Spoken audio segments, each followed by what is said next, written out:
What is going on, YouTube? Welcome back to the channel and thank you all for tuning in.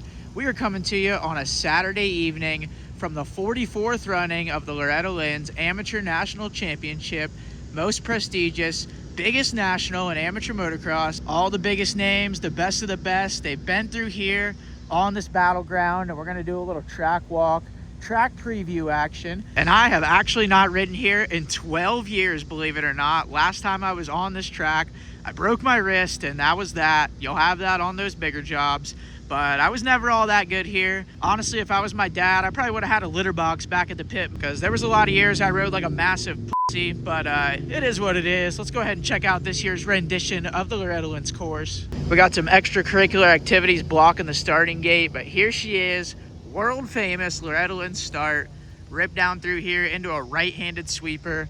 And if I may say so myself, the start that they have nowadays is so much better than it used to be.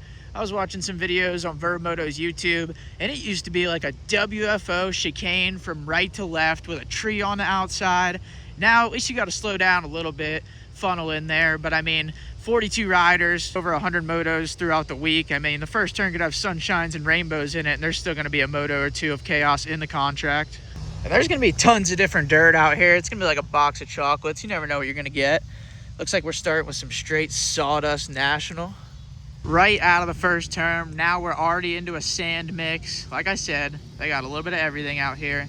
And this is a classic obstacle at Loretta's. Inside single, outside around the single, keeps the options open, multiple lines, more lines than a college frat house out here.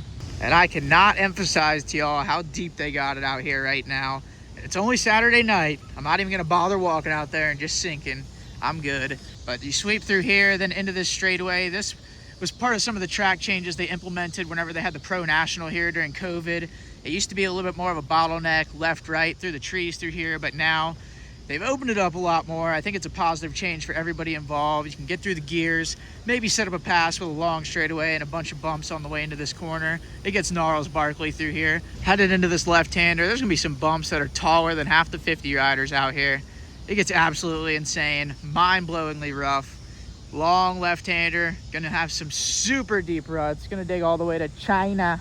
And then out of this left back here in the woods, on this straightaway, there's a whoop section. You guys just can't see it yet.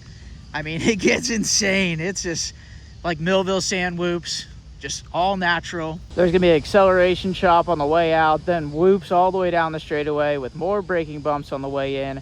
Being that they've got 50 classes to 450, A through C, through vet riders and everything in between, there are literally gonna be bumps on every inch of this racetrack. It is so brutal. Separates the men from the boys, the women from the girls. And then out of this right-hander, you can either go tight and miss with first commandment and just roll in, or go wide out to the berm and then double in into the most classic obstacle at Loretta Lynn's, the 10 Commandments. And in the last few years, I swear they've been a lot bigger than this, but they actually look pretty small and rolled out this year, so maybe they won't be quite as much of a factor, but you can do pretty much any variation through here. In past years, I've seen about every combo from outside, 2, 3, 3, 2. From the inside, there's been a bunch of options. Inside, single, double, triple, triple, single, or even inside roll, double, double, triple, double. I might even be off on my math. I don't know. It's been a long day of driving. But these things really are a lot lower than years past. I could even see some of the top big bike guys being able to manual towards the end of them. I feel like they've had a lot more consequence in years past. They're pretty rolled out, all nice and case friendly. Nobody's going to need to call their lawyer. Out of the Commandments, you got a little bit of an off camber on the inside or flat around the outside, just keeping some options open, no choice. Multiple lines through here. The ruts get insane. Stay tuned. And then out of this right, over this little rise, there's going to be a couple of doubles on the landing of this. Just wait. They are not playing around with the mulch this year. My gosh, it is so deep. Out of this tight left-hander, if you can survive it. Then out of this, got a little sand racing stripe, a little single, into this here triple, on the way into Storyland. I mean, they are ready. They're getting the water down 36 hours before showtime. And so far, I don't see any track changes yet. I'm not sure that I expect to. Like I said, we underwent some improvements whenever they had the Pro National in 2020. And I think it's been pretty much the same ever since. So it's tradition. Everybody's racing the same track, but There is a new thing going on where everybody and their brother, mother, cousin, sister, and goldfish all have a Loretta's replica track. So maybe one year they'll just spice it up and reverse it or something crazy on them. Another little inside rise, outside not so much of a rise. Watch out for that tree. And then back here into Storyland, we got a little bit more sand. So far, it's been a little bit more primarily mulch, and then we've got a few sections of sand sprinkled in. Either way, it's deep. Another inside single, outside no single, option national. Multiple lines, baby.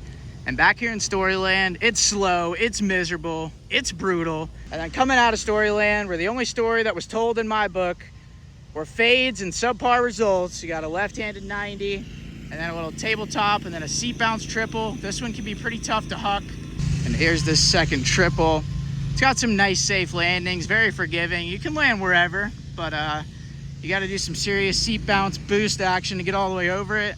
250s and 450s are usually good, but anything under that, good luck. Putting down another coat just in case we missed a spot last time. And then as you're all the way out of Storyland, then you got another, wait for it, inside single, outside ripped all the way down as deep as you can go. And then out of this, a little check roller into this double. All right, my mistake, y'all. I'm fake news, like the whole Deegan Racing Buds on a 450 deal. This is actually a triple, little plateau landing out here, zero consequence. But then there's consequence through here into the sand sweeper. I haven't even been through here since it's been a gnarly sand sweeper, and I still have nightmares about it. Life's a beach, baby, wide open through the sand. There's gonna be more Millville sand rollers through here. I mean, it literally is the beach right here. Titty City.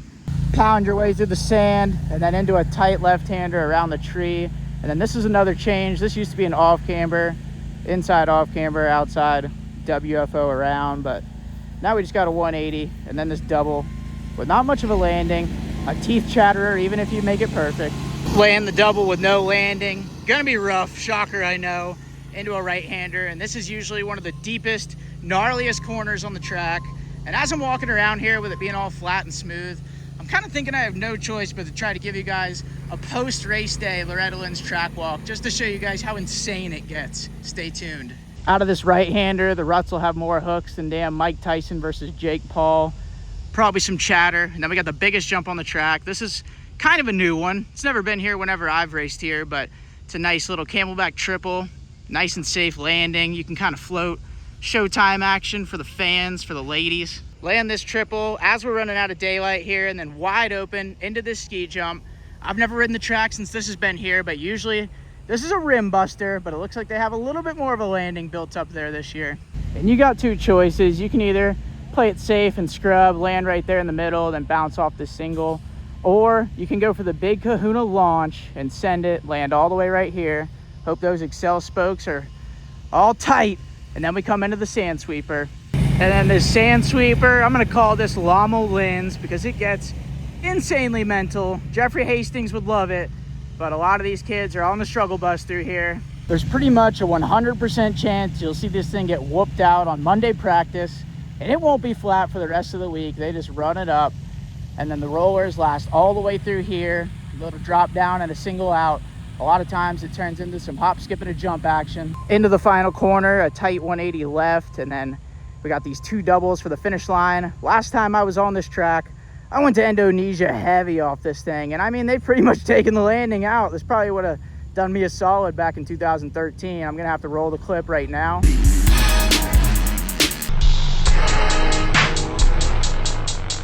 Final straightaway, double, and then double again into the finish line. This is where they're won and lost right here. And then we got a little left sweeper with this triple. You got to turn while you jump it. Super technical. Land this triple, continue to sweep to the left. There are gonna be more bumps. Probably heard me say it before. Into one final step up.